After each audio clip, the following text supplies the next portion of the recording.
Welcome to the Improve81 podcast series. I'm Ken Slack, Communications Coordinator for the VDOT Stanton District and for the I-81 Corridor Improvement Program.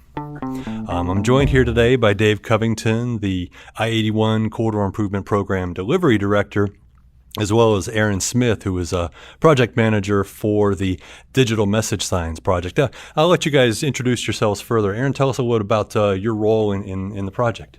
Thank you, Ken. My name is Aaron Smith, and I am the project manager, construction manager over the digital message sign. I've got a crew of 3 additional inspectors and a bookkeeper that is helping me pretty much manage everything all the way through the whole entire corridor.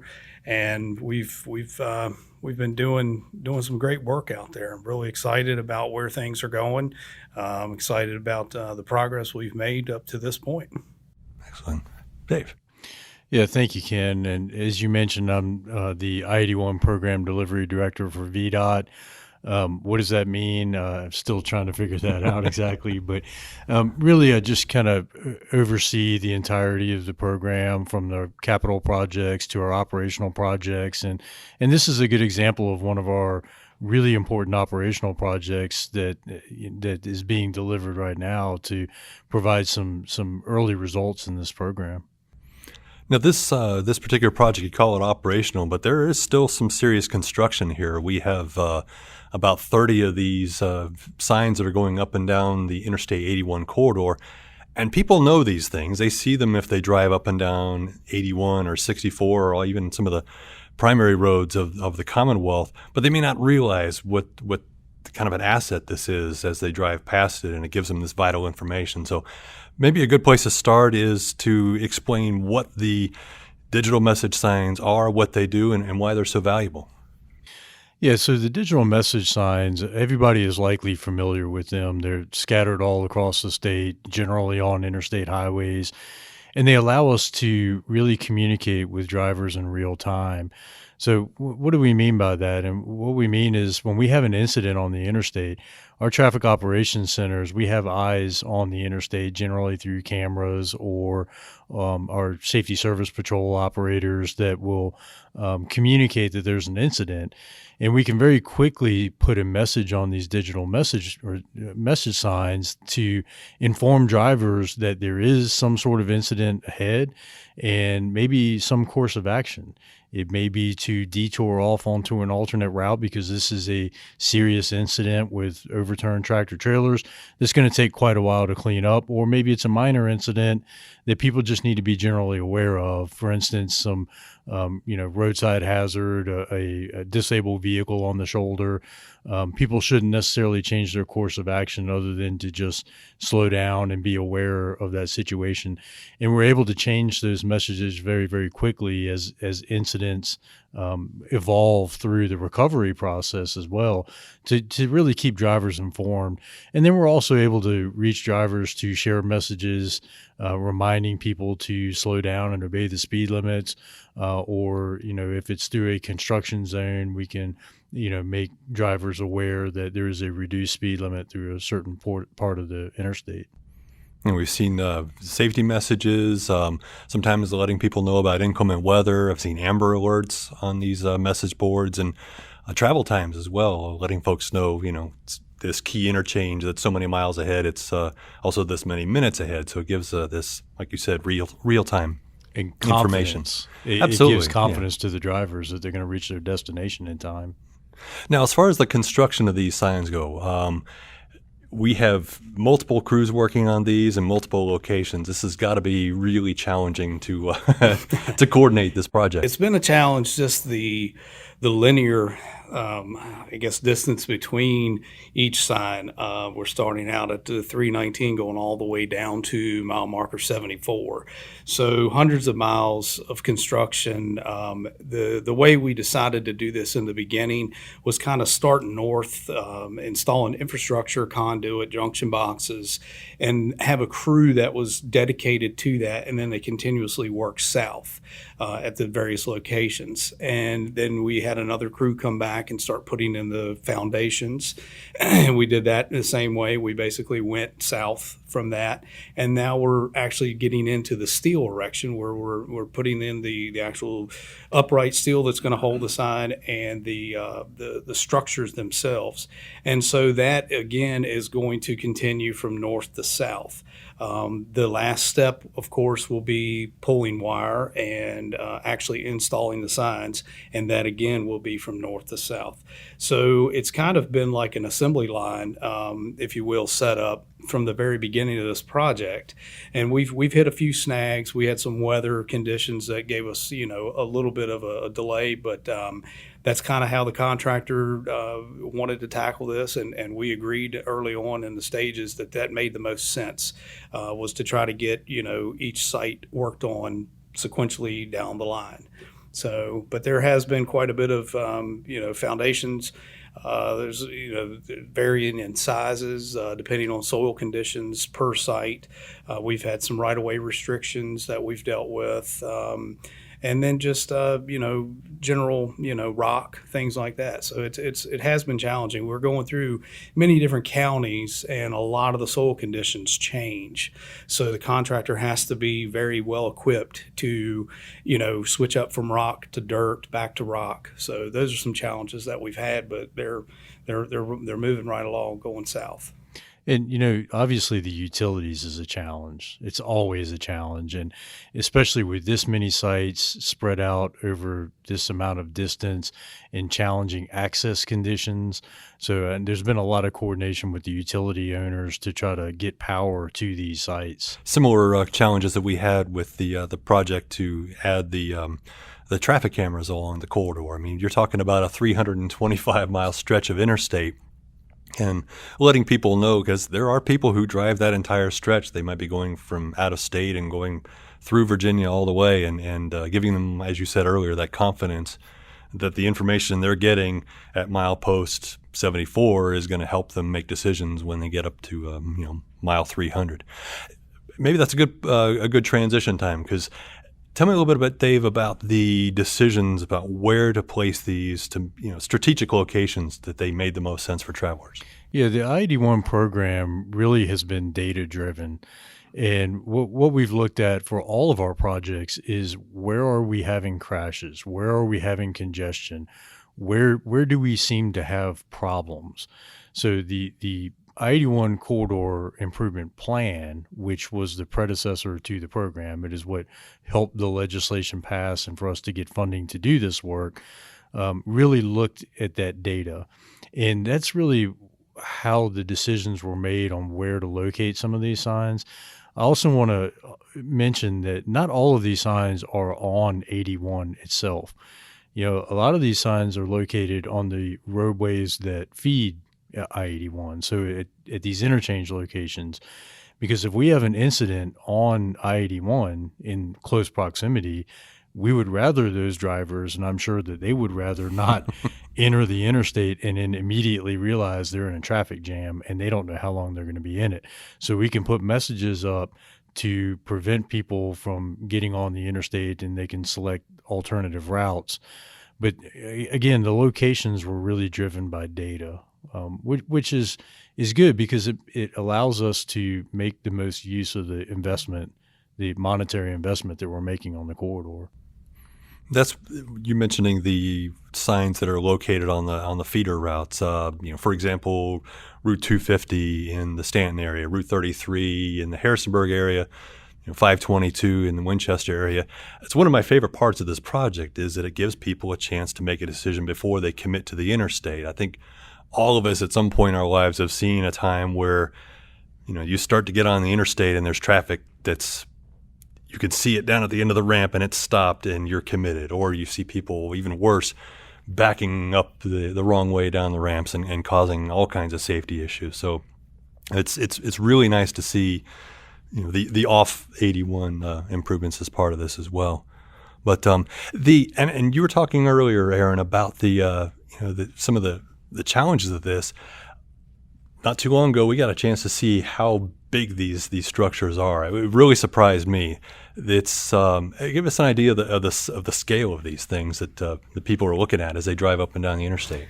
The the signs that we're installing on 81 itself is they're almost 30 feet long. They're roughly 8 feet high, tall, and about 4 feet wide. Big enough to actually walk inside of. Has a door on both sides of it. And the ones that we're doing on the feeder routes are a little bit smaller because of restrictions of right of way, things like that. Plus, the speed is not as great on those secondaries.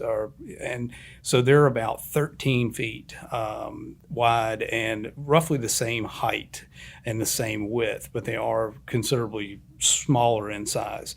So yeah, that the challenge is getting these things, getting the position of the foundation to where it reflects the view from the traveling public. That was one of the challenges of just being able to find that kind of right of way on some of these feeder routes, because we were very restricted.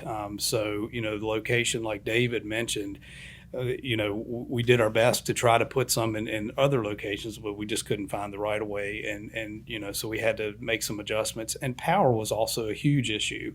We would have liked to have put some signs in certain areas on the interstate, but we just didn't have power in the area, and to be able to bring power to that sign structure just was unfeasible, or it just was impossible because the providers wouldn't even talk to us about it. So we had to make adjustments. Even after we decided where the signs would go, we still then had to coordinate with the utility companies in the field to nail down the exact locations.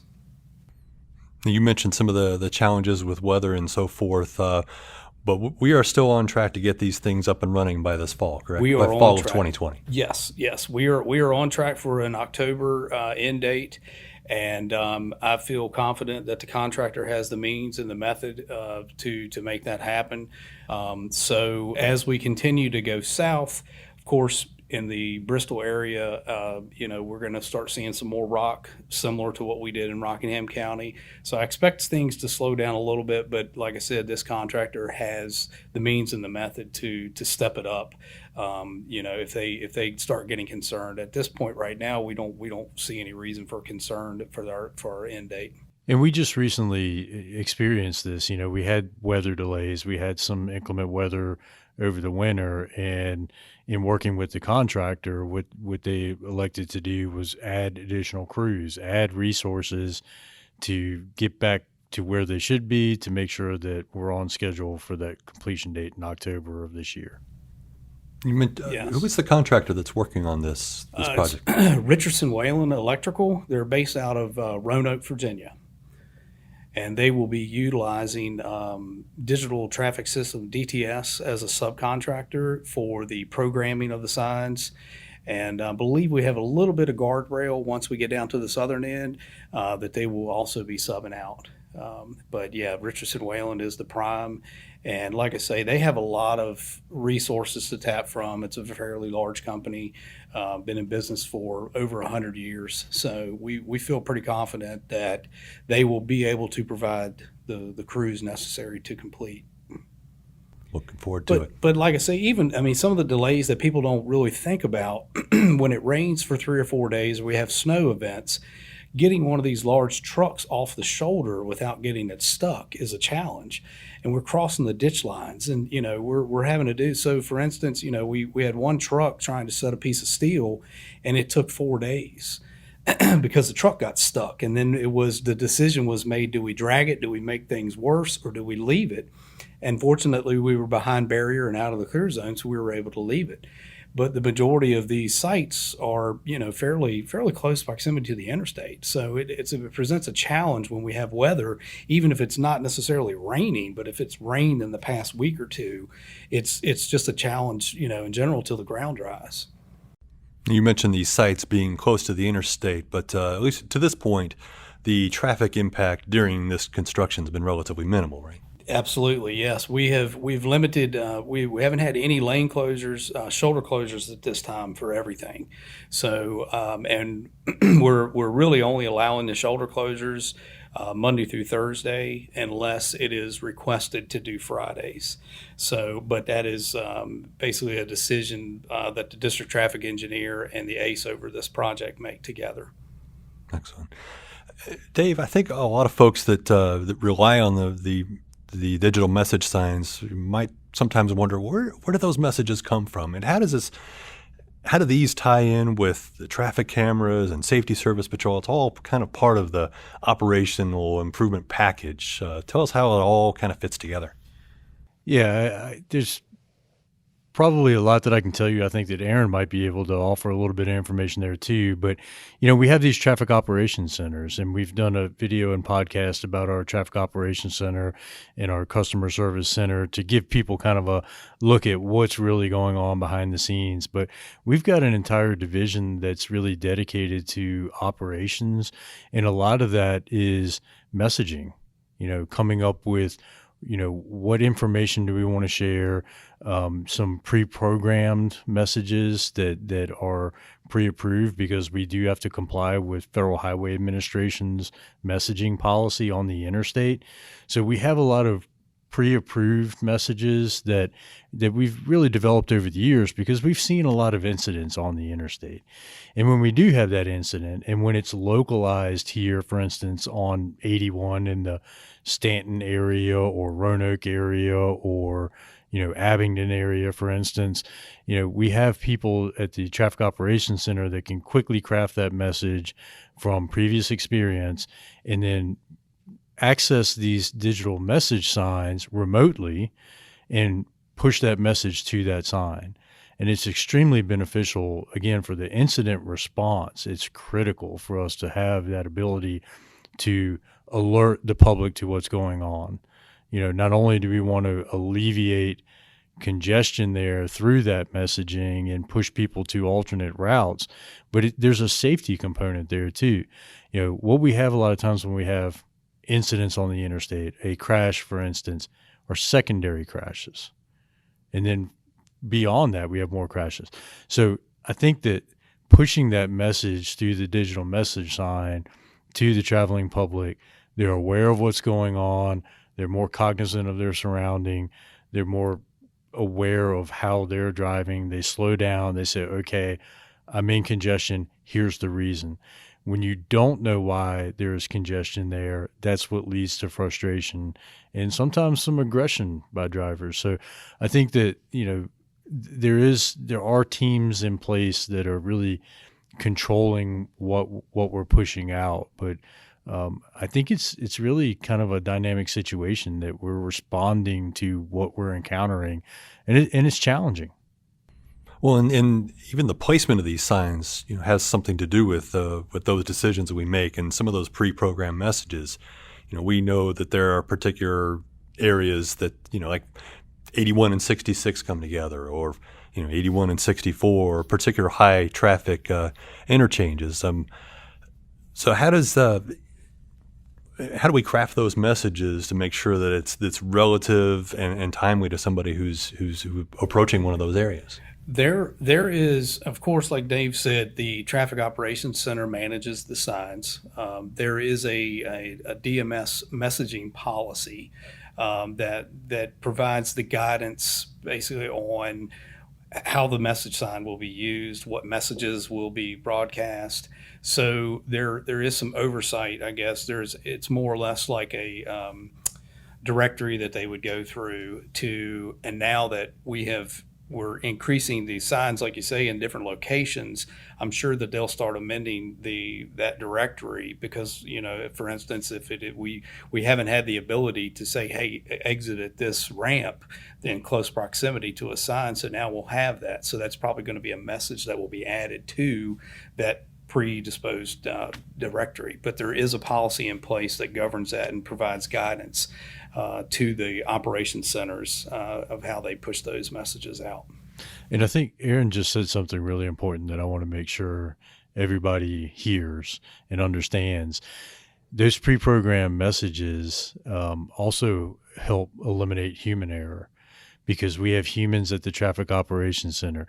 They hear that that a crash is at a specific location, and they're quickly trying to remember what is the closest exit and what are the challenges with using that exit and where can they get back on the interstate. So there's a lot of things going on that literally could be going through somebody's head, that directory or that pre-programmed message is really critical to that specific location.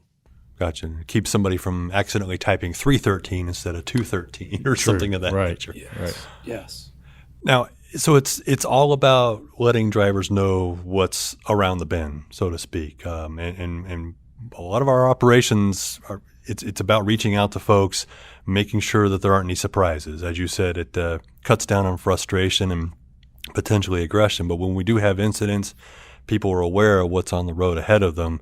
They can make better decisions before they even get to the interstate in some cases, or if they need to, exit exit 81, they can do that. Or if they know that this is just a lane closure, I think I'm going to stay, but I understand that it might take me a little bit longer. But so we are getting, I guess we're, to wrap this thing up, we're probably about halfway through, I guess a little bit past halfway through construction of this. It's about a $9 million project. Is that correct? That's correct. Mm-hmm. How does that break down? We've got construction and obviously some right-of-way involved in that. We have construction. We have some oversight involved. We have the power companies. That was something that we had to program some money for, because they weren't necessarily going to tell us exactly how much it was going to cost per site. So we had to put some money aside for that, as each one of these that we go through. The sign is very energy efficient, so it doesn't utilize a lot of power, and you would think that's a good thing. It's a good thing for our monthly bill, but when the power company is looking at how much it's going to cost to bring power to the site, they prorate that off of what the revenue is going to be generated. And so we're in a very, our kilowatt usage is going to be extremely low, on each one of these signs. So the power companies, will base that fee off of a load letter that we give them, basically saying this is what we anticipate, how often the sign will run, and stuff like that. So we program some money for that.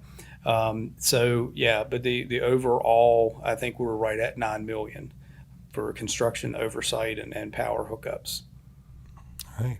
And looking for completion in the October of October 2021. 28th. October. Yes. You have an actual October specific 28th, date? 2021. October 28th, 2021. Because if it's the 29th, I'm going to be upset. Yes. I can almost picture Dave standing there with some sort of like an iPad type device in his hand, and he gets to push the button on October 28th to put all of these signs in. I will certainly let Aaron push the button. Yeah. Well, Aaron and Dave, I thank you both very much for sharing this information for us. It's a vital project. It gives folks real-time information as they're driving up and down the interstate.